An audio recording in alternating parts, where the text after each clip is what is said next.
Solapur MIDC परिसरातील अनधिकृत वीट भट्ट्यांविरोधात युवा विकास सेनेचे लक्षवेधी उपोषण।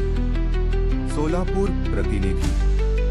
सोलापूर अक्कलकोट रोड MIDC परिसरात तिरुमल्ला नगरीच्या बाजूला सुरू असलेल्या अनधिकृत वीट भट्ट्यांविरोधात युवा विकास सेना सामाजिक संघटनेच्या वतीने दिनांक 26 मे रोजी जिल्हाधिकारी कार्यालय पूनम गेट येथे लक्षवेधी उपोषण करण्यात आले। परिसरातील अंदाजे 10 ते 12 वीट भट्ट्यांमुळे मोठ्या प्रमाणात वायू व धूळ प्रदूषण होत असून पर्यावरण व कामगार कायद्यांचे उल्लंघन होत असल्याचा आरोप संघटनेच्या वतीने करण्यात आला।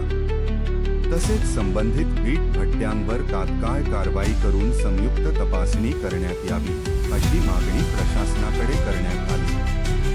यावेळी युवा विकास सेनेचे अध्यक्ष सादिक शेख, जिल्हा कार्याध्यक्ष बंदेनवाज शेख यांच्यासह पदाधिकारी उपस्थित होते।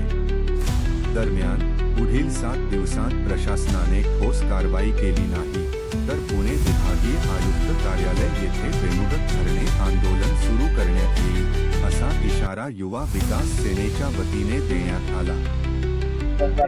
नमस्कार, मी सादिक शेख, संस्थापक अध्यक्ष युवा विकास सेना सामाजिक संघटना महाराष्ट्र राज्य। आज सोलापूर जिल्हा परिषद जिल्हाधिकारी कार्यालय येथे आमचा लक्षवेधी उपोषण आहे।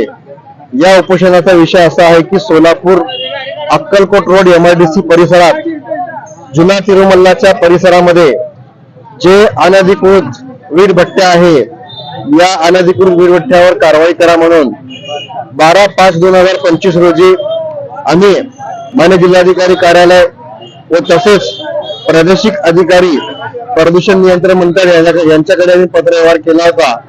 परंतु आजपर्यंत MIDC परिसरात जे तिरुमल्लाच्या पाठीमागे अनधिकृत वीट भट्ट्या आहे याच्यावर कुठलीही कारवाई करण्यात आली नाही, म्हणून आज या ठिकाणी आम्ही लक्षवेधी उपोषण सुरू केलेलं आहे।